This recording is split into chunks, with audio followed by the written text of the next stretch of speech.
Hello everyone, good evening, welcome again. कैसे हैं आप सब?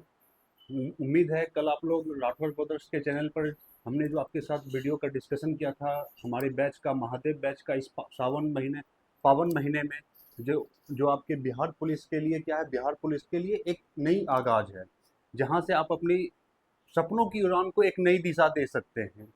आज उसी क्रम में आज हम लोगों का लेक्चर का पहला टॉपिक है बायोलॉजी में जीव विज्ञान का पहला टॉपिक आज आप लोगों के साथ हम डिस्कस करने जा रहे हैं, सेल।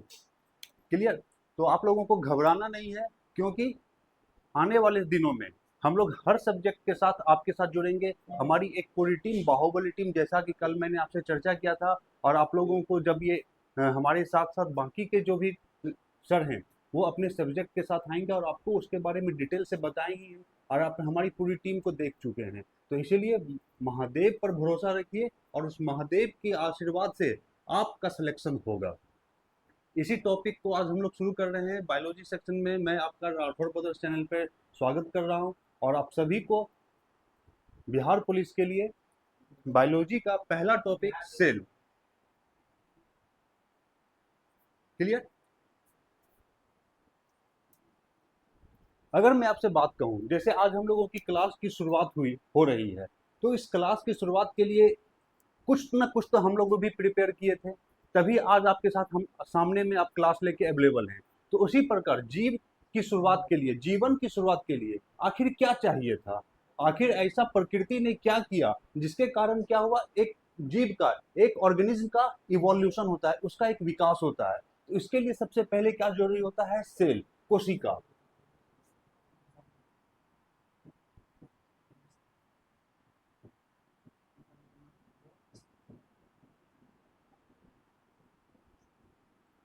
कोशिका। और इस कोशिका से ही क्या होता है? पूरा का पूरा ऑर्गेनिज्म, हम आप कोई भी हो, चाहे वो पेड़ पौधा हो, चाहे वो कोई जानवर हो, चाहे इंसान हो, किसी की भी उत्पत्ति कहाँ से हो रही है? इसी एक कोशिका से हो रही है। अगर जब हम इस चीज को देखेंगे तो पहले कुछ बातों को आपको ध्यान रखना है, और इस चीज को आप नोट डाउन भी करते चलें। देखें, लाइव क्लास का एक बेनिफिट ये है, यह क्लास आपके लिए फ्री ऑफ कॉस्ट अवेलेबल है, और जहां पर भी जब चाहेंगे आप इस क्लास के साथ जुड़ सकते हैं। क्लास के दौरान भी जुड़ सकते हैं, और जब क्लास ये रिकॉर्ड हो जाएगा, क्लास आपका ये ओवर भी हो जाएगा, उसके बाद भी ये हमारे यूट्यूब चैनल पर आपके लिए अवेलेबल रहेगा। तो ये आप कभी भी देख सकते हैं, मल्टीपल टाइम्स आप इसको देख सकते हैं। इसके लिए मैं आपको एक चीज कहूंगा कि इस क्लास के साथ साथ जो भी मैं आपको यहाँ पर डिस्कस कर रहा हूँ, ये तो आपको पीडीएफ फॉर्म में तो अवेलेबल करवाया ही जाएगा, लेकिन आपको अपना हैंड रिटन नोट्स भी तैयार करते चलना है। इससे क्या होगा कि जितना आप ज़्यादा लिखने की प्रैक्टिस करेंगे, वो चीज़ें आपकी मेमोरी में उतना ज़्यादा स्टोर रहेगा। तो अब हम यहाँ पर बात करते हैं सेल। तो ये सेल होता क्या है? तो सबसे पहले इस चीज़ को ध्यान रखिए, स्टडी ऑफ सेल को क्या कहते हैं? साइटोलॉजी। कोशिका के अध्ययन को साइटोलॉजी, कोशिका के अध्ययन को क्या कहते हैं? साइटोलॉजी। अब यहाँ पर आपके दो तीन साइंटिस्ट के नाम वो बहुत इंपॉर्टेंट होंगे। जैसे आपके घर में जब आपका जन्म होता है तो सबसे पहले किसका नाम आता है? आपके पेरेंट्स का, मदर फादर का। उसके बाद फिर आता है कि आपके दादा दादी कौन है, फिर नाना नानी कौन है। तो ये तमाम चीजें आती हैं। तो किसी भी चीज की शुरुआत के लिए उसके बारे में जानना होगा कि दो तीन साइंटिस्ट के नाम आपको ध्यान रखने होंगे। कोई ज्यादा नहीं है, छोटे छोटे नाम है बस, लेकिन इसकी शुरुआत किसने की, इसका क्रेडिट तो हमें उन्हें देना ही होगा। क्लियर? तो सेल की शुरुआत किसके कहते हैं? Father of cytology, Robert Hooke.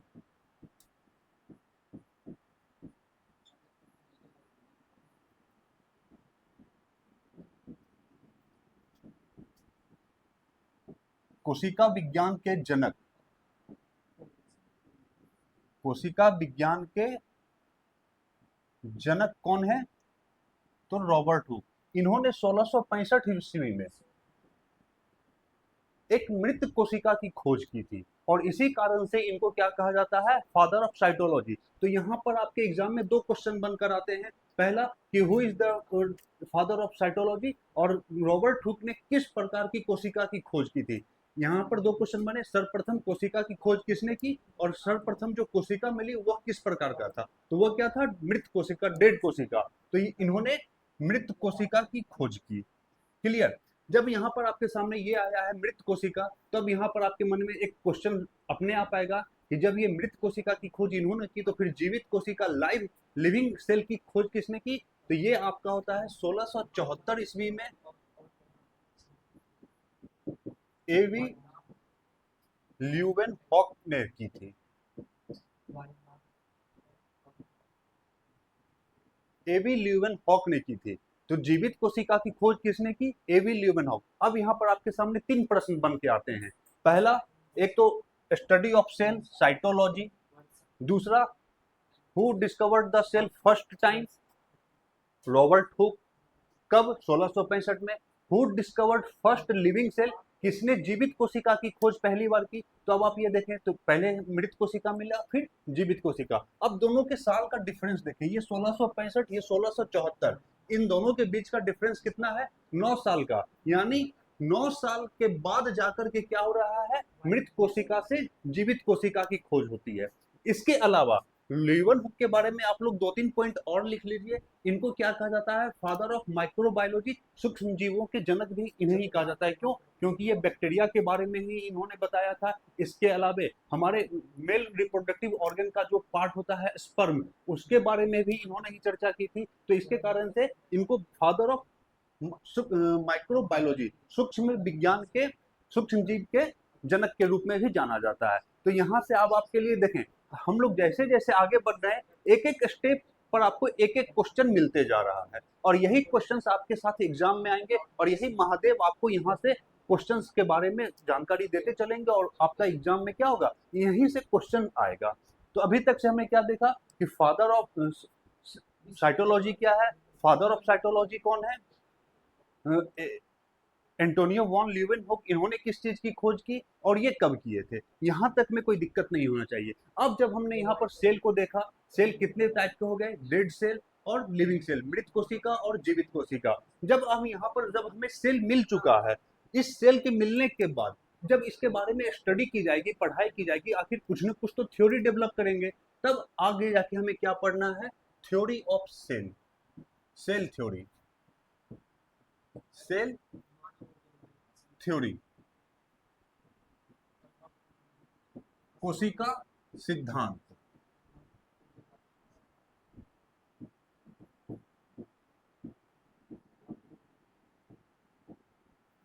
कोशिका सिद्धांत। अब ये कोशिका सिद्धांत क्या है, ये हमें क्यों पढ़ना है? जब तक हम इस सिद्धांत को नहीं समझेंगे, नहीं जानेंगे, तो आगे हम सेल के बारे में कुछ भी समझ पाना हमारे लिए मुश्किल होगा। अगर आप ये देखें, अगर हम कोई ऑर्गेनिज्म डेवलप हो रहा है, ऑर्गेनिज्म बना है, तो वो किस प्रकार बनता है? सेल, सेल से क्या बना? टिश्यू, टिश्यू से क्या बना? ऑर्गन, ऑर्गन से क्या बना? ऑर्गन सिस्टम, और इस ऑर्गन सिस्टम से मिलकर क्या बनता है? ऑर्गेनिज्म। कोशिका, उत्तक, अंग, अंगतंत्र, जीव, ये आपके क्या बनते हैं? ये पूरा का पूरा क्या होता है? एक साइकिल प्रोसेस बनता है। और जीव की शुरुआत कहाँ से हो रही है? जीवन की शुरुआत, develop, origin, life of, life की शुरुआत कहाँ से हो रही है? ओरिजिन ऑफ लाइफ यहाँ सेल से। इसीलिए इस सेल के बारे में क्या कहा जाता है? फंडामेंटल यूनिट ऑफ लाइफ, जीवन की कार्यात्मक इकाई। फंडामेंटल यूनिट ऑफ लाइफ, जीवन की कार्यात्मक, सूक्ष्मतम कार्यात्मक इकाई कौन सा हो गया? आपका cell. Fundamental unit of life.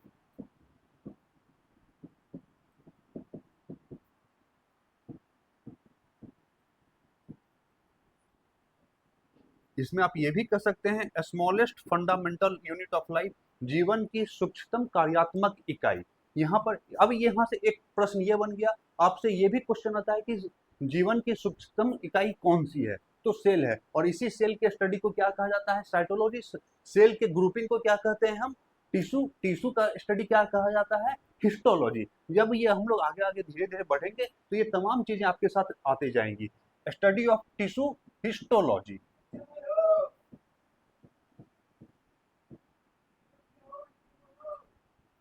Clear? तो अब यहाँ पर हमें क्या देखना है? सेल थ्योरी को। तो सेल थ्योरी में हमें क्या देखना है? किस प्रकार ये सेल डेवलप किया, और इसमें क्या क्या चीज हमें यहाँ पर बताया गया।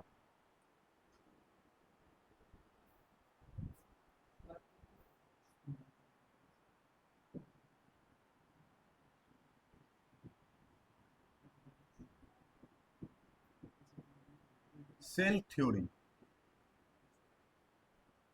ठीक है। तो इसके लिए दो साइंटिस्ट का नाम आप लोग ध्यान रखेंगे। कौन से? Sheldon and Son. एसएस करके याद रखिए, शेल्डन एंड स्वान।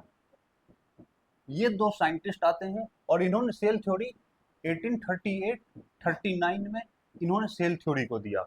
इन्होंने क्या कहा, जो जो डिस्कशन अभी हम आपसे किए, क्या किए कि सेल क्या है, कोशिका क्या है, जीवन की सूक्ष्मतम इकाई, smallest fundamental unit of life. तो इन्होंने पहला स्टेटमेंट दिया यही, क्या दिया इन्होंने, all living organism are made of cell. सभी जीवित जीव किससे बने हुए हैं, कोशिका से।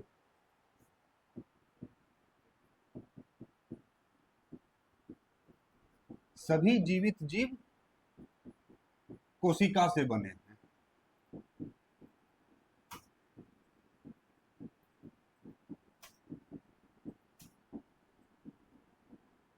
दूसरा क्या था स्टेटमेंट इनका, सेल क्या है, जो हमने अभी डिस्कस किया, smallest functional unit of life. तो इन्होंने भी यही कहा, क्या है, सेल इज कोशिका जीवन की सूक्ष्मतम कार्यात्मक इकाई, जीवन की सूक्ष्मतम कार्यात्मक इकाई।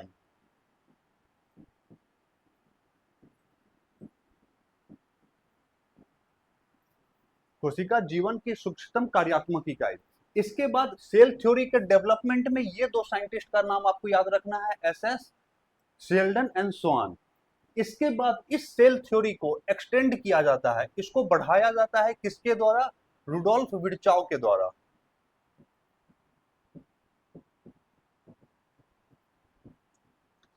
अगर एग्जाम में आपसे क्वेश्चन ये आए कि cell theory is given by Rudolf Virchow, Rudolf Virchow ने सेल थ्योरी को दिया है, तो यह गलत हो जाएगा। सेल थ्योरी को दिया किसने, कोशिका सिद्धांत को, शेल्डन एंड स्वान ने। लेकिन इस सेल थ्योरी को बढ़ाया किसने, तो इस सेल थ्योरी को बढ़ाया रुडोल्फ विर्चाउ ने।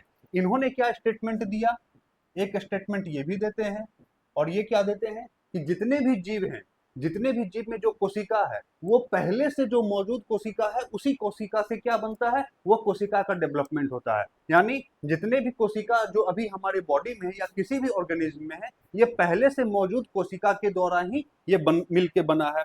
तो ये इन्होंने क्या कहा कि सभी मौजूद कोशिका, सभी मौजूद कोशिका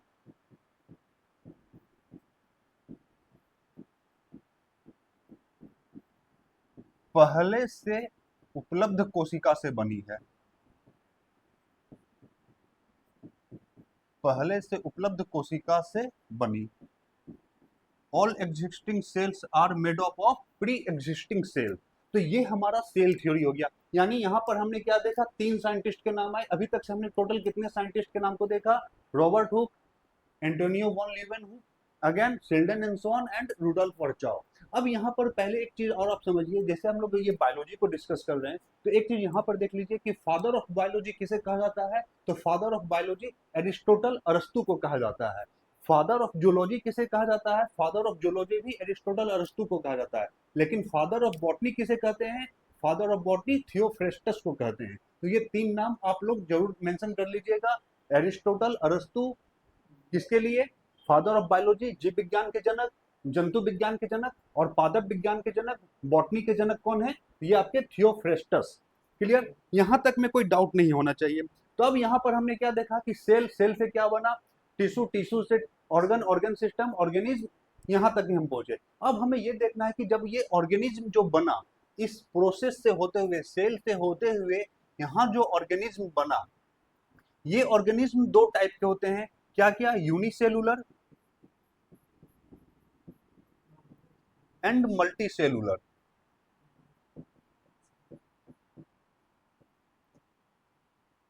यूनिसेलुलर मींस एकल कोशिकीय जीव, जैसे आपके अमीबा, युग्लिना, पैरामीशियम, ये सब क्या है आपके यूनिसेलुलर, एकल कोशिकीय। मल्टीसेलुलर बहुकोशिकीय जीव, जैसे हम, आप, जितने भी आपके जानवर हो गए, ये सब पेड़ पौधे, ये सब क्या है, मल्टी सेलुलर। क्यों, क्योंकि इनमें एक से अधिक ज्यादा सेल से क्या हुआ है, मिलकर ये हम लोग आपस में बने हैं, हम लोग बने हैं। क्लियर, तो यहाँ पर ये क्या, तो मल्टी यूनिसेलुलर मींस एकल कोशिकीय, एग्जांपल अमीबा, पैरामीशियम, युग्लिना, और मल्टीसेलुलर हम आप कोई भी जीव जंतु। क्लियर, यहाँ तक में कोई डाउट नहीं होना चाहिए। अब हम लोग धीरे धीरे इंटर कर रहे हैं। जब ये सेल डेवलप होता है तो इस सेल के डेवलपमेंट के समय में हमारे सामने दो आता है टाइप ऑफ सेल, सेल के प्रकार, टाइप ऑफ सेल। इस टाइप ऑफ सेल का क्या होता है, बेस्ड ऑन दियर डेवलपमेंट। ये टाइप ऑफ सेल क्या है, बेस्ड ऑन दियर डेवलपमेंट, ये अपने विकास के क्रम में किस प्रकार यह बन रहे हैं। यहां पर इसका दो टाइप आता है। पहला हम क्या कहते हैं, प्रो कैरियोटिक कोशिका,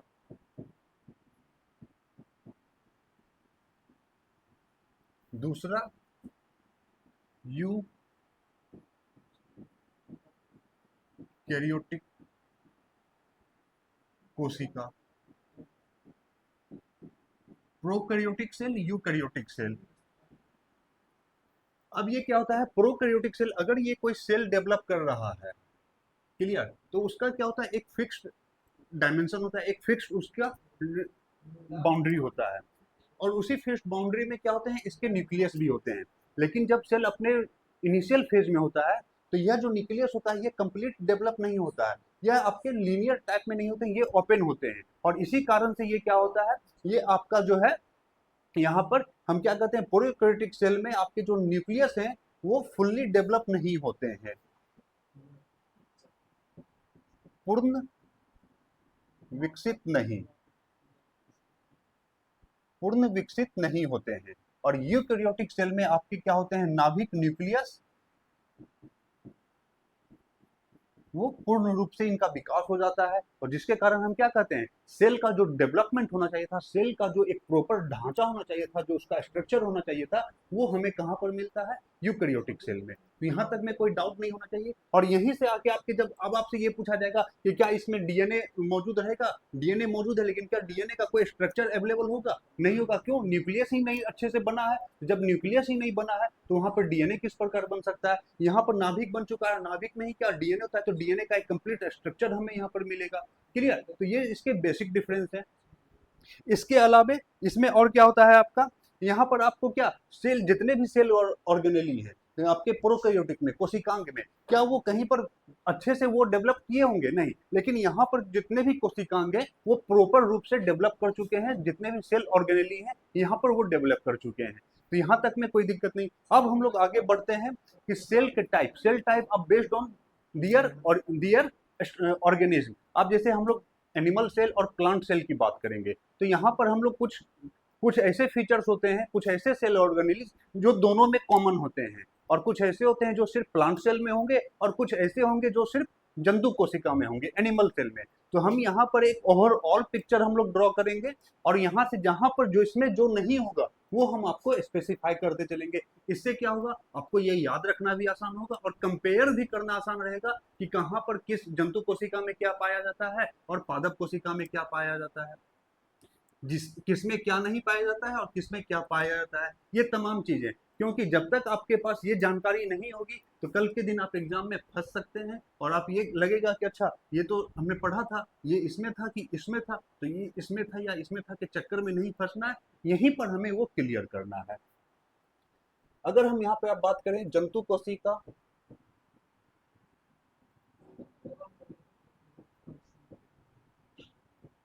और पादप कोशिका,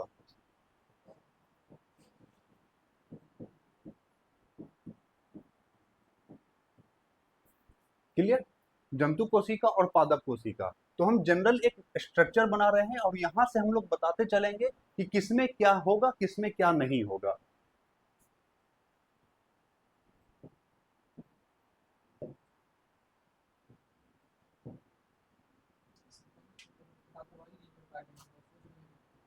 ये क्या हो गया, एक सेल। अब देखें सेल को हम बनाने जा रहे हैं तो आप ये समझिए, अगर आप कहीं पर भी कोई आपके फादर, आपके पेरेंट्स, आपके दादाजी, आपके भैया या कोई भी आपके घर में कहीं पर अगर कोई जमीन लेते हैं तो उसका क्या करते हैं, एक प्लॉटिंग करते हैं, एक बाउंड्री करते हैं। तो यहाँ पर भी सेल क्या है, अपना एक बाउंड्री बना रहा है।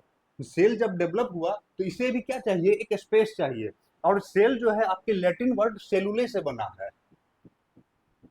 और इसके बारे में ही रॉबर्ट हुक ने बताया था, और इसी को ही उन्होंने क्या कहा था, स्मॉल स्पेस, स्मॉल रूम, यानी खाली जगह, और जहां जगह होगा हम उसी को क्या करेंगे, ऑक्युपाई करना चाहते हैं। तो सेल क्या है, एक स्पेस है जहां पर उसका क्या है, एक लेयर है, एक बाउंड्री है जिसको कि हमें डिफाइन करना होता है। तो यहाँ पर जब हमने ये सेल बनाया, इसका एक स्ट्रक्चर बनाया, इसको हम क्या कहते हैं, कोशिका झिल्ली, सेल मेम्ब्रेन। ये दोनों में पाया जाएगा, जंतु में भी और पादप में भी। क्लियर। लेकिन इस सेल के बाहर, इस सेल मेम्ब्रेन के बाहर एक आउटर लेयर होता है, यह सिर्फ पादप में पाया जाएगा, पादप कोशिका में। पादप कोशिका में इसे हम क्या कहते हैं, कोशिका दीवार,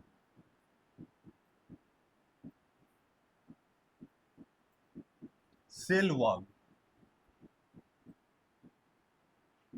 ये सिर्फ पादप कोशिका में पाया जाएगा, जंतु कोशिका में यह नहीं पाया जाता है। क्लियर। तो ये चीज ध्यान रखना है।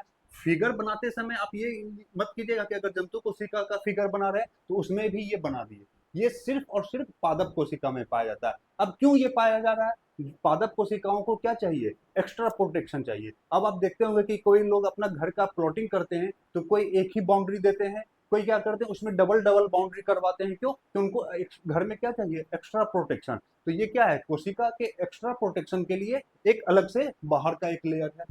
ये हो गया जब हम बाउंड्री कर दिए। बाउंड्री करने के बाद क्या करते हैं, अब नींव डालते हैं, फाउंडेशन करते हैं। तो इस कोशिका का फाउंडेशन क्या है, कोशिका का फाउंडेशन उसका नाभिक है। ये क्या हो गया, इसका न्यूक्लियस, नाभिक। ये जब नाभिक बन गया, अब इसी नाभिक में हमारे क्या है, जेनेटिक मटेरियल, हमारे जो हेरिडिटी और जेनेटिक्स के जो मटेरियल है, डीएनए, ये डीएनए यहीं पर हमें क्या मिलेंगे, डीएनए यहीं पे अवेलेबल है। क्लियर। यह जो कोशिका का अंदर का जो संरचना है, इस कोशिका के अंदर में एक जेली लाइक स्ट्रक्चर होता है, जेली लाइक लिक्विड होता है, जिसे हम साइटोप्लाज्म कहते हैं, कोशिका द्रव्य।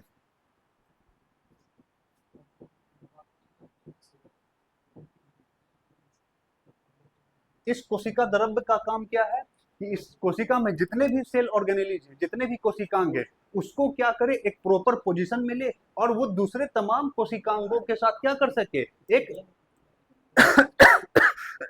सॉरी, वो दूसरे तमाम कोशिकांगों के साथ उनका क्या हो, एक प्रॉपर रिलेशनशिप बना रहे, एक दूसरे के साथ वो एक दूसरे को डिस्टर्ब ना करे। क्यों, जैसे आप देखें घर में ही खुद क्या होता है, अपने ही घर में देखें, अगर बहुत ज्यादा आदमी हो जाते हैं, बहुत ज्यादा आपके घर में भीड़ हो जाती है, तो क्या घर में रहना मुश्किल होता है या नहीं, तो क्या करते हैं, प्रॉपर एक डिस्टेंस बना के, मेंटेन गैप बना के चलते हैं नहीं। और कोरोना के काल में ये लोग तो प्रॉपर डिस्टेंसिंग गैपिंग, तो ये अच्छे से समझ में आ गया होगा।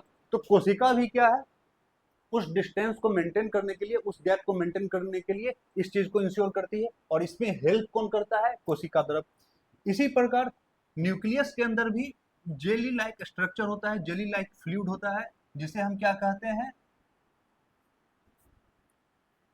न्यूक्लियोप्लाज्म।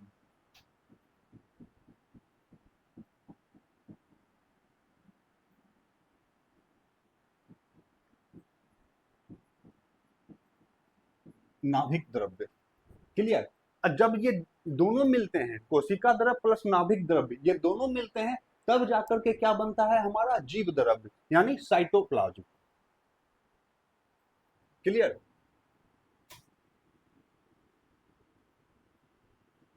साइटोप्लाज्म, कोशिका द्रव्य प्लस न्यूक्लियोप्लाज्म, नाभिक द्रव्य, ये दोनों मिलते हैं, तब हमारा क्या बनता है, प्रोटोप्लाज्म, जीव द्रव्य, प्रोटोप्लाज्म।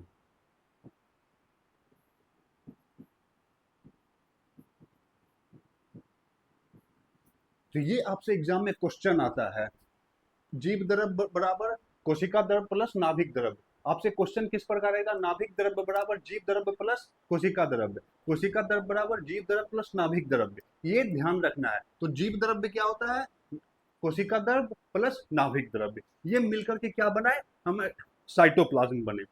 अब ये नाभिक बना, यही नाभिक के नीचे में हमारा क्या होता है, एक इस टाइप का स्ट्रक्चर होता है जिसे हम कहते हैं इंडोप्लाज्मेटिक रेटिकुलम। अब जब ये फाउंडेशन पड़ गया तो अब आप अपने घर में क्या करते हैं, bedroom, kitchen room, drawing hall, bathroom, terrace, आपका क्या पार्किंग एरिया, ये तमाम चीज आप अपने घर में क्या करते हैं, उसको बनाते हैं। अब यहाँ पर जब हम हमारा ये सेल बन चुका है, सेल का बाउंड्री हो गया, फाउंडेशन पड़ गया, अब हम इस सेल में क्या कर रहे हैं, डिफरेंट डिफरेंट कंपार्टमेंट बनाने की कोशिश कर रहे हैं। इसके बाद यहाँ पर क्या होता है आपका माइटोकॉन्ड्रिया। क्लियर, ये आपका ईआर है, इंडोप्लाज्मिक रेटिकुलम। ये क्या है आपका माइटोकॉन्ड्रिया।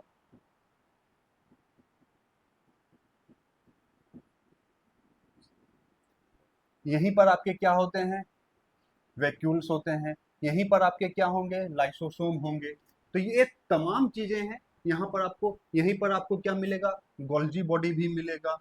क्लियर। तो अब धीरे धीरे हम एक एक कोशिकांग के बारे में डिस्कस करते चलते हैं, और जहां पर जो कोशिकांग जिसमें पाया जाएगा हम उसको आपको बताते चलेंगे। तो सबसे पहले यहाँ पर क्या, एक आउटर स्ट्रक्चर आपको समझ में आया। इस आउटर स्ट्रक्चर में दो डिफरेंस आपको क्या पता चला, एक कोशिका वाल जो है सिर्फ पादप कोशिका में होता है, जंतु कोशिका में नहीं होता है। और दूसरा चीज हमें यह पता चला, जीव द्रव्य क्या होते हैं, कोशिका द्रव्य प्लस केंद्रक द्रव्य, नाभिक द्रव्य या केंद्रक द्रव्य, आप जो कहें। तो इस दोनों को मिला के क्या बनता है आपका जीव द्रव्य।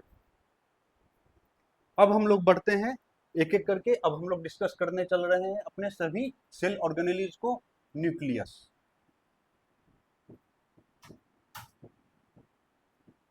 जिसे हम क्या कहेंगे, नाभिक।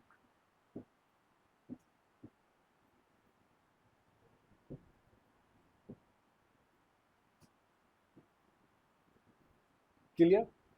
न्यूक्लियस क्या होता है, अब यहाँ पर पॉइंट फॉर्म में आप लोग लिखते चले। न्यूक्लियस को हम लोग क्या कहते हैं, ब्रेन ऑफ द सेल, कोशिका का मस्तिष्क, कोशिका का मस्तिष्क। इसे ही क्या कहा जाता है, मास्टर ऑफ द सेल। कोशिका का मास्टर भी इसे ही कहते हैं। क्यों, क्योंकि यही क्या कर रहा है, आपके डीएनए को कंटेन कर रहा है, आपकी जेनेटिक इंफॉर्मेशन को कंटेन कर रहा है। अगर इसमें अगर कुछ भी डैमेज होगा तो पूरा का पूरा कोशिका क्या होगा, डैमेज होगा या नहीं होगा। तो ब्रेन किसको कहेंगे, जो कि आपके पूरे चीज को कंट्रोल करता है। हमारे ब्रेन को, हमारे बॉडी को कौन कंट्रोल कर रहा है, ये ब्रेन हमारा। इसीलिए क्या कहते हैं। और इस ब्रेन में भी अगर देखें, जब हम लोग आपके इंडोक्राइन सिस्टम या डिफरेंट आपके स्केलेटन सिस्टम को देखेंगे, या वहां पर देखेंगे जाके हमारे बॉडी के ब्रेन को भी कौन सा उसमें क्या है, आपके पिट्यूटरी ग्लैंड है, हाइपोथैलेमस है, ये सब क्या है, डिफरेंट ग्लैंड से हैं जो हमारी बॉडी को कंट्रोल करते हैं। तो हमारी बॉडी का कंट्रोल किसे कहते हैं, पिट्यूटरी ग्लैंड को, मास्टर ऑफ ऑल ग्लैंड्स। और मास्टर ऑफ मास्टर ग्लैंड किसे कहते हैं, हाइपोथैलेमस को। मास्टर ऑफ मास्टर किसे कहते हैं, ब्रेन को। क्यों, कि ब्रेन ही क्या कर रहा है, हाइपोथैलेमस को कंट्रोल करता है, वही पिट्यूटरी ग्लैंड को भी कंट्रोल कर रहा है। तो इस प्रकार, तो सेल को कौन कंट्रोल कर रहा है, न्यूक्लियस। इसीलिए इसे क्या कहा गया आपको, ब्रेन ऑफ द सेल। इसके अलावा ये क्या कर रहा है, डीएनए भी इसमें अवेलेबल है, डीएनए, इट कंटेन्स डीएनए। इसके अलावा इसमें न्यूक्लियोटाइड भी होते हैं।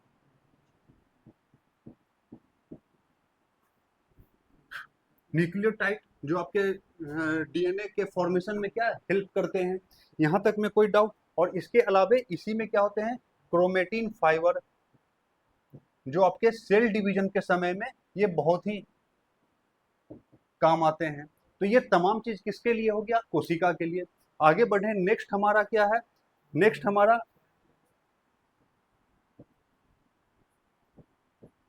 इंडोप्लाज्मिक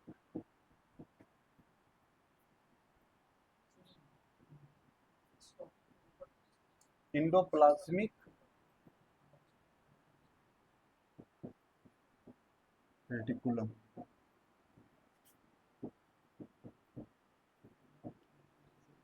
ये दो टाइप के होते हैं,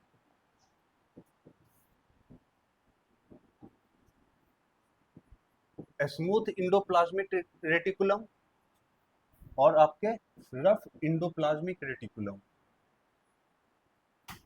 क्लियर। स्मूथ करने का मतलब यह चिकनाई वाला होगा, और स्मूथ करने का मतलब स्मूथ कहाँ पे होते हैं, कौन सा सरफेस आपका स्मूथ होता है, जहां पर चिकनाई ज्यादा होगी। यानी इसका फंक्शन क्या है, इंडोप्लाज्मिक रेटिकुलम का फंक्शन क्या है? ये प्रोटीन, लिपिड और फैट के सिंथेसिस में हेल्प करता है। किस चीज को ये इंश्योर करता है सेल में? ये प्रोटीन, लिपिड और फैट के सिंथेसिस को। अब इसमें भी जो ये दो पार्ट है हमारा, क्या जो हमने देखा था ये इंडोप्लाज्मिक रेटिकुलम को, ये जो हमने देखा था, ये जो स्ट्रक्चर यहीं पर आपके क्या होते हैं, एक साइड में ये राइबोसोम के पार्ट अटैच होते हैं, जिसके कारण ये क्या हो जाता है, रफ, और एक तरफ ये नहीं होता है, इसीलिए ये स्मूथ होता है। जो स्मूथ वाला सेक्शन होता है ये आपके लिपिड, फैट, वसा के सिंथेसिस के लिए, वसा के संश्लेषण के लिए रिस्पॉन्सिबल, जिम्मेदार होते हैं, और जो रफ वाले होते हैं ये प्रोटीन के संश्लेषण के लिए। क्लियर? तो ये आपका हो गया इंडोप्लाज्मिक रेटिकुलम। इसके अलावे हमारा क्या होता है, गोल्जी बॉडी।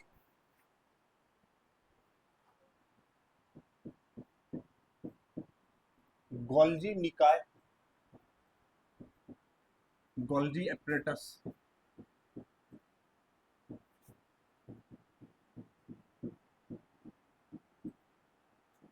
Golgi apparatus. इसका काम क्या है? आप अपने घरों में या कहीं पर भी आप मार्केट जाते हैं तो वहां पर क्या होता है कि ट्रैफिक कंट्रोल के लिए एक क्या पुलिस खड़ी होती है, एक लाइट सिस्टम लगा होता है। तो एक्चुअली ये क्या करता है, ये हमारे सेल का क्या है, ट्रैफिक कंट्रोल।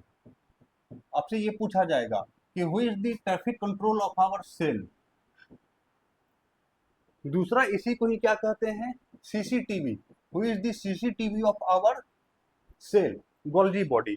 इसका काम क्या है, जो हमारा इंडोप्लाज्मिक रेटिकुलम ईआर, जो लिपिड, प्रोटीन और फैट को जो ये बनाया, क्या सिर्फ बनाने से काम हो जाएगा? अगर ये बन गया है तो इसको क्या चाहिए, सेल के डिफरेंट पार्ट तक इसको ले जाना भी होगा, इसका पैकेजिंग भी करना होगा। तो ये काम कौन सा करता है, ये गोल्जी निकाय करता है। क्या? जो ईआर ने एलपीएफ को बनाया, लिपिड, प्रोटीन और फैट को जो बनाया, उसका ये क्या करता है, पैकेजिंग और ट्रांसपोर्टिंग का काम कौन कर रहा है, आपका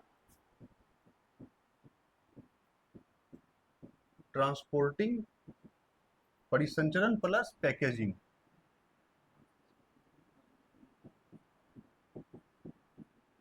ट्रांसपोर्टिंग एंड पैकेजिंग किस चीज का, लिपिड, प्रोटीन एंड फैट का, जो इंडोप्लाज्मिक रेटिकुलम के द्वारा जो ये बना, उसको सेल के डिफरेंट पार्ट। अब आप अपने घर में खाना बनेगा आपके किचन में, किचन में खाना बनने से क्या आपका पेट भर जाएगा? नहीं, उस खाने को आप तक लेके आना होगा। उस खाने को लेके कौन आएंगे? आपकी मम्मी आएगी, आपकी दीदी आएंगे, आपकी भाभी आएगी, या आप खुद जाएंगे उस खाने को लेने के लिए? नहीं लेंगे तो क्या खाना खुद उठ के आपके पास आएगा? नहीं। तो यहाँ पर सेल में यह काम कौन कर रहा है, तो आपका गोल्जी बॉडी।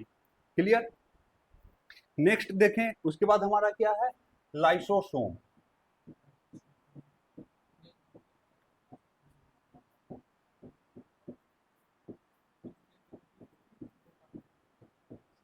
लाइसोसोम यह सिर्फ और सिर्फ जंतु कोशिका में मिलेगा, जंतु कोशिका में केवल।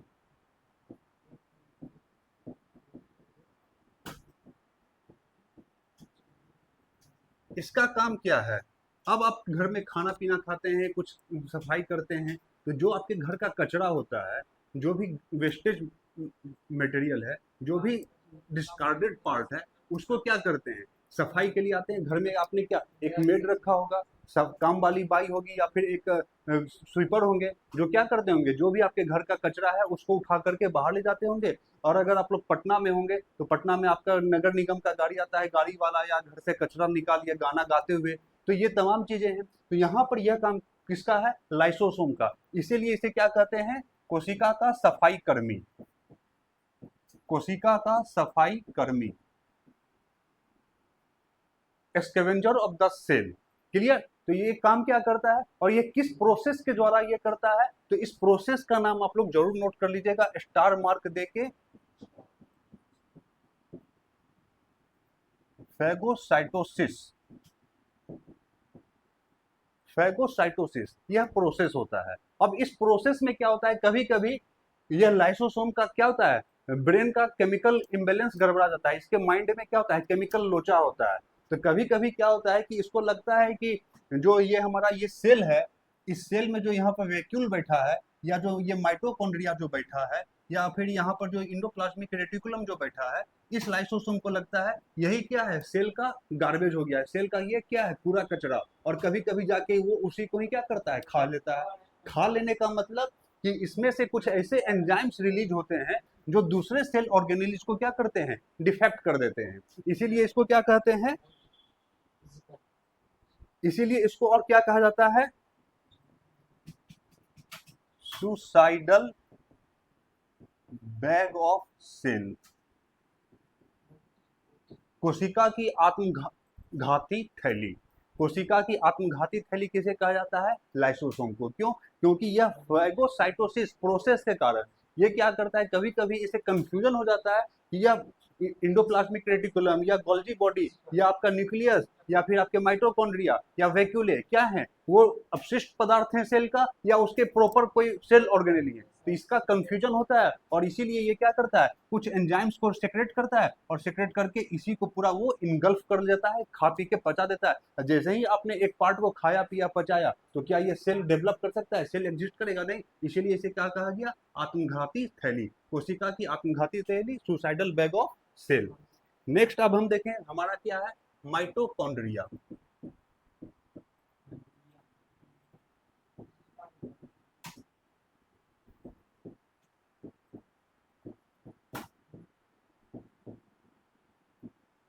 माइटोकॉन्ड्रिया,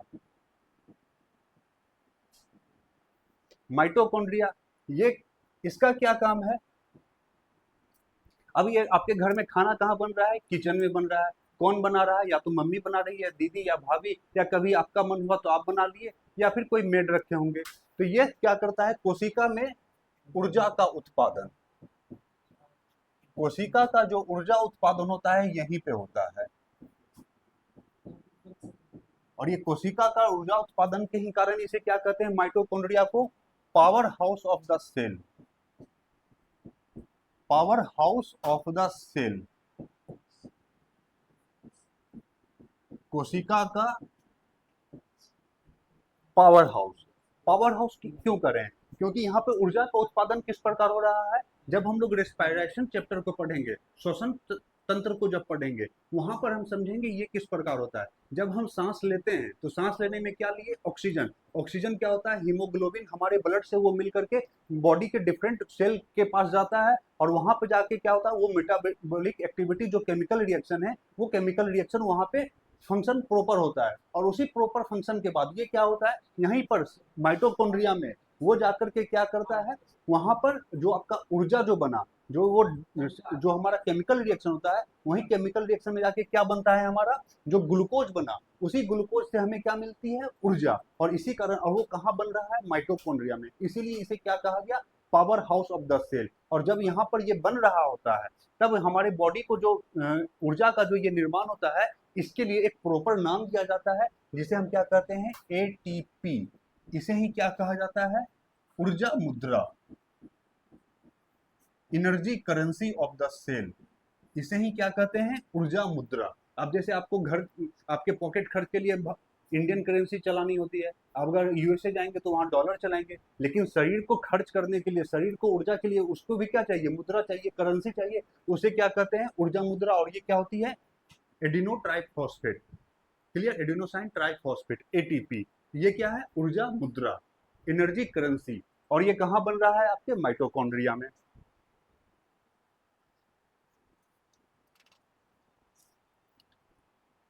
इसी माइटोकॉन्ड्रिया को, इसी माइटोकॉन्ड्रिया को और किस नाम से जाना जाता था, बायोब्लास्ट।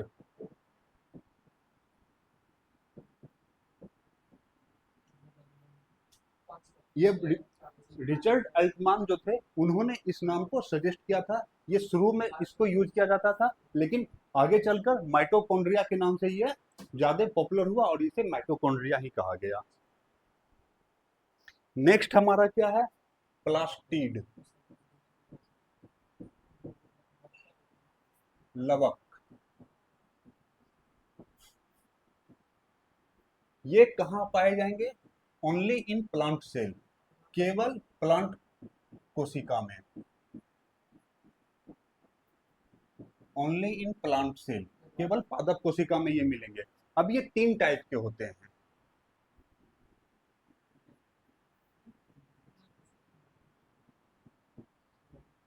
कौन कौन सा? Chloroplast,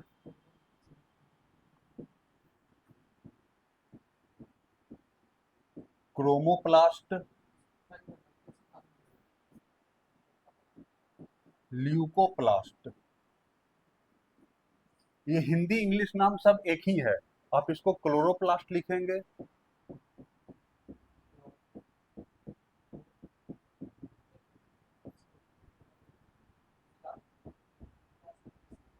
chromoplast,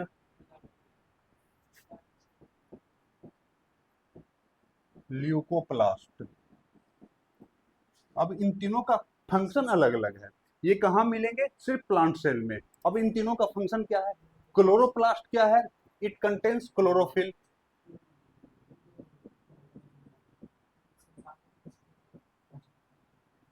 clear? और इस क्लोरोफिल में आपके क्या होते हैं? मैग्नीशियम धातु। क्लियर? अब इसी क्लोरोफिल के कारण क्या होता है? पौधों का रंग हरा होता है। क्लियर? और यहीं पर क्या होते हैं? आपके प्रकाश संश्लेषण की क्रिया के लिए रिस्पॉन्सिबल कौन है? क्लोरोप्लास्ट। देन अगेन क्रोमोप्लास्ट, ये क्या करते हैं? पौधों में अन्य कलर, पौधों में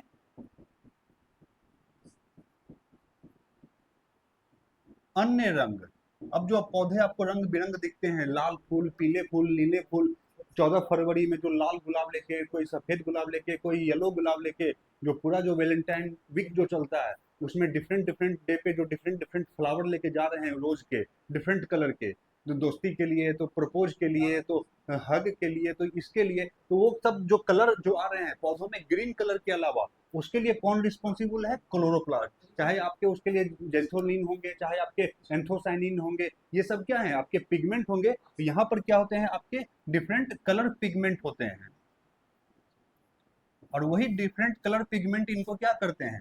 वर्मी लवक इसको डिफरेंट डिफरेंट कलर्स देते हैं, अलग अलग कलर, चाहे एंथोसाइनिन हो, लाइकोपिन हो, चाहे आपके जेंथोपिन हो, ये तमाम चीजें। तो ये सब कौन कर रहा है? Chloroplast, chromoplast. ल्यूकोप्लास्ट क्या है? यह ल्यूको का मतलब देखें, साइंस बायोलॉजी में अगर आपको कहीं पर भी ये लूको वर्ड नजर आए तो इसका मतलब होता है सफेद। ये आपको और कहाँ नजर आता है? ब्लड सेल में, ल्यूकोप्लास्ट। आपके जो व्हाइट ब्लड सेल हैं उसमें क्या होते हैं? ल्यूको। उसमें क्या होते हैं आपके? व्हाइट ब्लड सेल में भी आपका एक क्या होता है? एक कंपोनेंट आपके ल्यूको का होता है। तो वहां पर जहां पर भी आपको ये ल्यूको वर्ड नजर आएगा तो वो आपके क्या हो जाएंगे? सफेद कलर के। तो इसका काम क्या होता है? ये पानी, खनिज लवण, इस सभी के भंडारण के लिए इसका यूज होता है। क्लियर? पानी खनिज भंडारण के भंडारण के लिए। अगेन अब आप देखें, हमारा क्या है? राइबोसोम।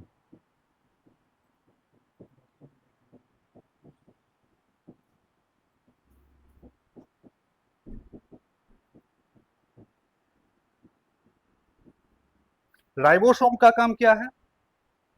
इसे क्या कहा जाता है? अब ऑलरेडी हमने देखा था ये कहां पर था, ये अटैच राइबोसोम इंडोप्लाज्मिक रेटिकुलम पे। और जहां पर ये इंडोप्लाज्मिक रेटिकुलम पर जिस पोर्शन पर ये अटैच होता है वो क्या होता है? Rough endoplasmic reticulum. और उस रफ इंडोप्लाज्मिक रेटिकुलम का काम क्या है? Protein synthesis. इसीलिए इस राइबोसोम को क्या कहा जाता है? Protein factory of cell. Protein factory of cell, कोशिका का प्रोटीन फैक्ट्री।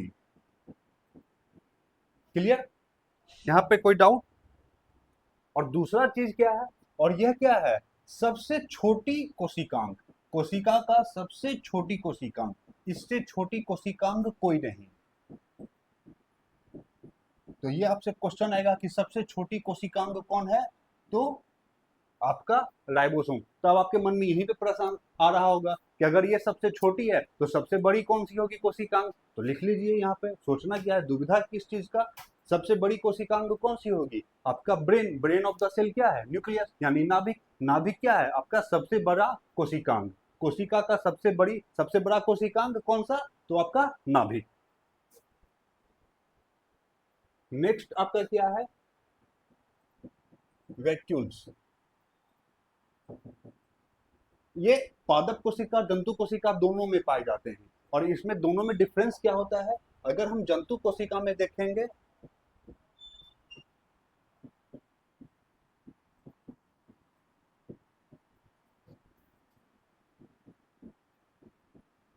पादप कोशिका,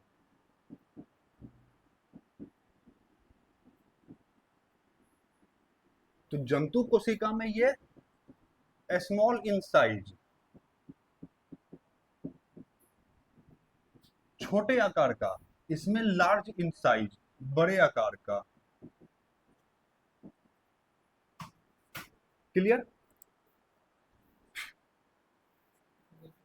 दूसरा, इसमें यह मल्टीपल नंबर में, बहुत संख्यक में होते हैं, मल्टीपल इन नंबर, अनेक,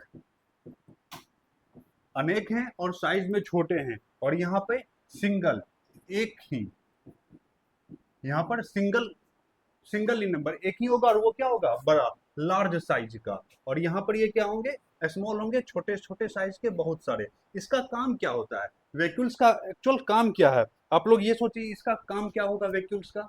यह क्या करता है? खनिज, पानी को, इन सभी चीजों के ये ट्रांसपोर्टेशन में हेल्प करता है, पौधों में खास करके। इसीलिए क्या है, पौधों में इसका साइज बड़ा है और यह एक ही होता है। अब एक चीज आप लोग नोट करके लिखिएगा, कोशिका में ऐसे 3 कोशिकांग हैं, जिसका क्या है? दोहरी झिल्ली संरचना प्लस डीएनए। ऐसे कौन कौन से कोशिकांग हैं जिनमें दोहरी झिल्ली संरचना पाई जा रही है और उसमें डीएनए भी मिलता है? क्लियर? अगर आपको कहीं पर भी अगर फिंगरप्रिंटिंग या डीएनए फिंगरप्रिंटिंग की अगर बात की जाती है, तो सिर्फ आपके डीएनए, आपके जो बॉडी से जो होंगे वो इससे भी आपके क्या डीएनए को निकाला जा सकता है। क्लियर? तो यहाँ पर अब हमें ये देखना है कि कौन कौन से ऐसे कोशिकांग है जिसमें ये डीएनए भी होता है और उसकी संरचना क्या है? डबल मेम्ब्रेन स्ट्रक्चर, यानी दोहरी झिल्ली युक्त संरचना और प्लस मेम्ब्रेन, दोहरी झिल्ली युक्त संरचना plus DNA, double membrane layered structure, double membrane layered structure and DNA. तो ये कौन कौन सा होता है, इसको नोट डाउन करते चलिए।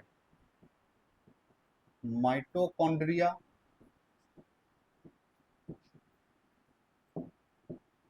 न्यूक्लियस,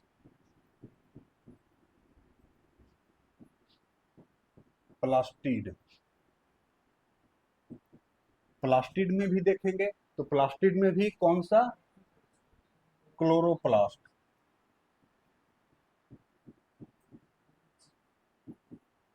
प्लास्टिड में आपके 3 कंपोनेंट होते हैं, कौन कौन सा? Chloroplast, chromoplast and leucoplast. तो यहाँ पर डीएनए और डबल मेम्ब्रेन स्ट्रक्चर किसमें पाया जाएगा? तो प्लास्टिड के क्लोरोप्लास्ट में। अब ये नाम याद रखना ऐसा कोई टफ नहीं है, लेकिन मैं आपको एक ऐसा जादुई ट्रिक दूंगा जिससे ये आप कभी नहीं भूल पाएंगे। सोए भी रहेंगे तो ये चीजें आपको याद रहेंगी हमेशा। बस एक चीज ध्यान रखना है, इस चीज को अदरवाइज मत लीजिएगा, ये याद रखने का मैं आपको ट्रिक दे रहा हूं। अगर आपको इससे बेहतर ट्रिक आप अपना बना सकते हैं तो उस ट्रिक को आप अपना बनाएं, जरूर बनाएं। लेकिन मैंने जो आपके लिए ट्रिक बनाया है वो आप लोग याद रखिए, मोटी नहीं पटिकल, माइटोकॉन्ड्रिया, न्यूक्लियस,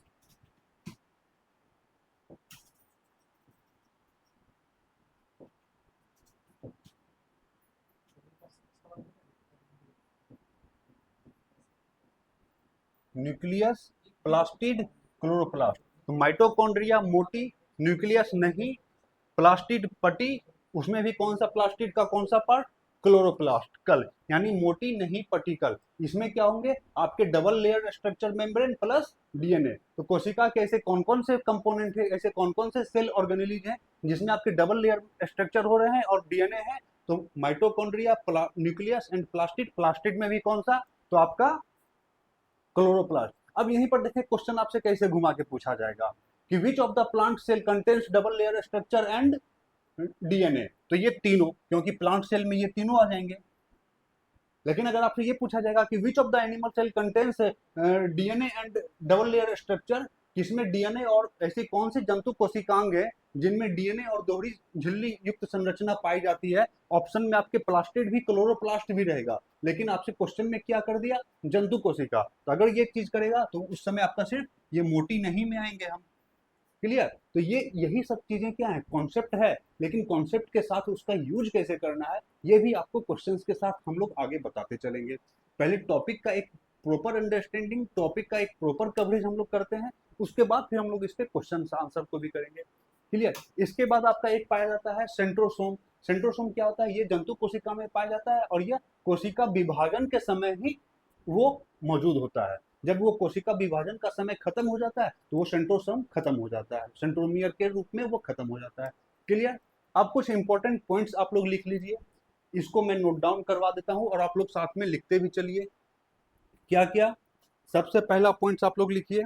ऑलरेडी हम लोगों ने बताया आपको स्मॉलेस्ट सेल ऑर्गेनेली कौन सा है, स्मॉलेस्ट सेल ऑर्गेनेली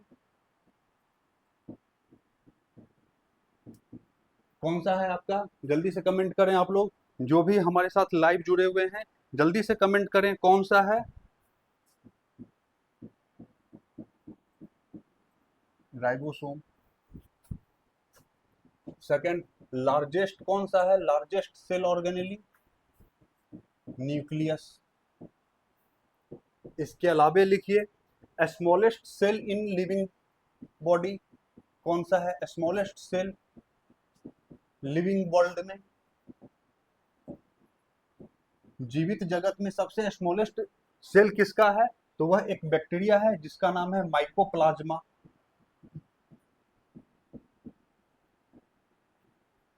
इसे ही और किस नाम से जाना जाता है, PPLO, cholera pneumonia like organism, cholera pneumonia like organism, PPLO, mycoplasma. सबसे स्मॉलेस्ट लिविंग सेल क्या है, लिविंग वर्ल्ड का सबसे स्मॉलेस्ट सेल आपका माइकोप्लाज्मा। लार्जेस्ट सेल किसका होता है, लार्जेस्ट सेल ऑस्ट्रिच का अंडा। ऑस्ट्रिच एक पक्षी है, एक बर्ड है, उसके अंडे का क्या है, सेल सबसे बड़ा सेल होता है। अगर अब हम ह्यूमन बॉडी की बात करें, ह्यूमन बॉडी में लार्जेस्ट सेल क्या है, ह्यूमन बॉडी का largest cell in human body, in human body ये आपका ओवम है, जो आपके मादा जनन कोशिका में पाया जाता है, मादा जनन अंग में। अगर हम बात करें smallest cell in human body, वो क्या है आपका, स्पर्म है, जो आपके नर कोशिका, नर जनन अंग में पाया जाता है। क्लियर। इसके अलावे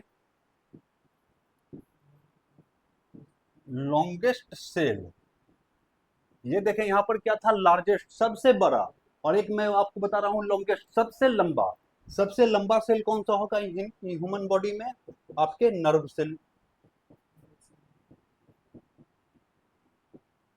तंत्रिका कोशिका का जो है वो आपके क्या है, सबसे लंबी कोशिका उसकी होती है।